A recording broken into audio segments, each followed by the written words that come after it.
All right, so you just saw Spider-Man Brand New Day, and you thought it was one of the best Spider-Mans to date, and now you're just sitting in your house wondering, wait, where's Venom at?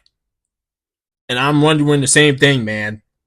So let's just get right into it. What is up, Sixers? If you guys like this video, please like, comment, and subscribe. It will mean the world to me. I love every single one of you. Peace. Okay, so just to recap Brand New Day, at the end, as we know, Spider-Man leaves the hospital after getting shot by the Punisher. Spoilers, little too late. Spoilers. Him bleeding to the crowd, accepting that he is both Peter Parker and Spider-Man. But in the end, we also see that he meets up with Ned, and him and Ned does the handshake, and Ned remembers that Peter is Spider-Man, Peter Parker. I do feel like at the end, Sadie Sink characters Jean Grey. If you didn't know, Jean Grey, Sadie Sink is Jean Grey.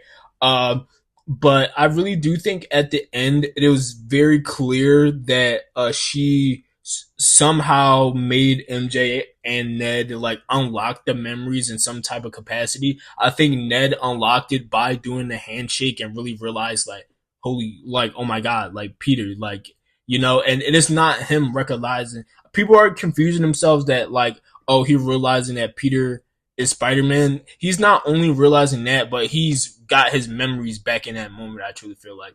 I also feel like that's why MJ is crying in the scene where she's frozen and nobody else is, and that's why she's holding her necklace near the end of the movie. But also, she's on top of the roof, like the important roof to her and Peter. So that's why I truly feel like Ned and MJ have their memories at the end of it. So how does this correlate to Venom? Because Ned is going to be Hobgoblin. How do we get to that? I think that the symbiote is going to come back in Secret Wars, obviously, or in Doomsday. I think Spider-Man's in Doomsday. I think he might be at least an end credit or something. But I think he'll have the symbiote in Doomsday in some capacity. He's going to carry it over in some. I think he's going to carry it on with Spider-Man 4. Yeah, there's no way they do the symbiote just for Secret Wars. So I think he's going to carry it over for Spider-Man 4 and still actually be wearing like the black suit, which will be sick. But here's my idea. Okay, let's just get right into the full pitch. I think that the MCU Spider-Man 4 is going to take the Insomniac playbook but do a twist on it. I think that Harry is going to come in certain type of capacity. I do understand that the MCU is kind of like switched of Ultimate Spider-Man and Miles because he has his own Ned, and Ned is actually Genki in the comics or whatever. But so it's just the fact that we still don't have Harry. Do I think that they're going to do Harry? I don't think so. But this is just a way to where how can you have Venom appear to where it caused correlation between, I say correlation, to where it caused distance between Peter and Ned after they've already rekindled their relationship? And what if Harry is on some like, facing the Green Goblin serum, he's dying, he may need the symbiote to live. Peter gives him the symbiote, he crashes out, he loses the symbiote, Venom then goes to Eddie Brock essentially. But I think that still causes Ned to feel some type of way to turn into Hobgoblin. I don't know what is going to happen. Like something's going to happen to Ned that makes him turn into Hobgoblin. I don't know. But this is about Venom. So I think the symbiote is already out there in some capacity. Is it on somebody? I have no idea. But I feel like it's making its way to Peter because it's seen him already. I feel like it knows Peter's like it only wants Peter, so it's like it's going to get to Peter. But in the sense is how does it go from Peter Parker to the Venom? And Eddie Brock is the key. I feel like they're going to do Eddie Brock justice, but I also do feel like they're going to try to keep Eddie Brock for not as long as they want, but for a movie or two, because Eddie Brock in the comics is Venom for a little bit. Like he doesn't quite die in this, So that's the big thing I didn't like in Spider-Man 3, that kill Venom in one movie. So I think it would be sick if you like build up like one movie where it's kind of Spider-Man having to choose between Harry and Ned, but then ultimately the symbiote choosing Eddie Brock in the end, and then Spider-Man loses not only Harry, but then loses.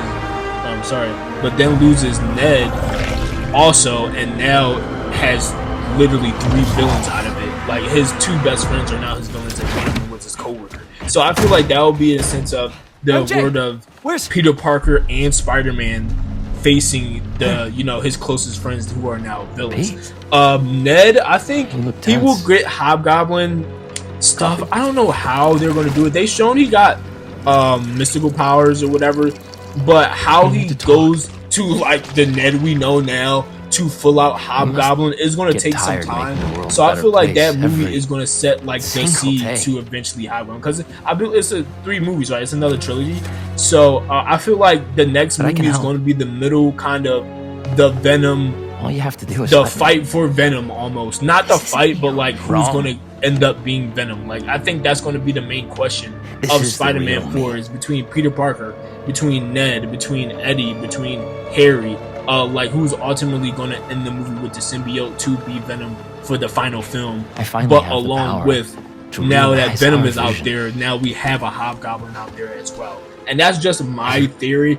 And again, I say this to everybody in my specifically my MCU theory videos. Please do not like cook me in the comments. Like, bro, this is I'm just spitting out shit. Like, this is not me. Like, I am not like heavy spoilers. I'm not like new rock stars. I love them, shout them or whatever. I'm gonna be them one day, but today and age, I don't have the time to fully dissect the scenes in movies. But that's just like my little theory on Spider-Man 4 and what's gonna happen. So I the way I think it's kind of fun because I don't think we've had a full Spider-Man story that's kind of thrown in all of his closest friends like Ned, Harry. Oh, Eddie Brock is not a friend. He kind of is down the line, but and that would be kind of, I think, to have a full movie to where like it's not about MJ. It's like I think we start Spider-Man 4 and him and MJ will somewhat be together, or he will be with Gwen Stacy to put MJ on a back burner for the final movie, which is fine. You can still have MJ helping out and still being friends and cool. That would be awesome.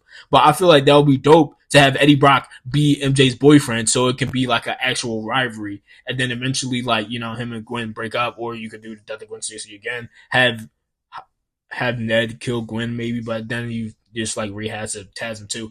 But that's just my theory, and it might be a stupid one, but I think it's a little fun one, man. So let me know what you guys think in the comments, man.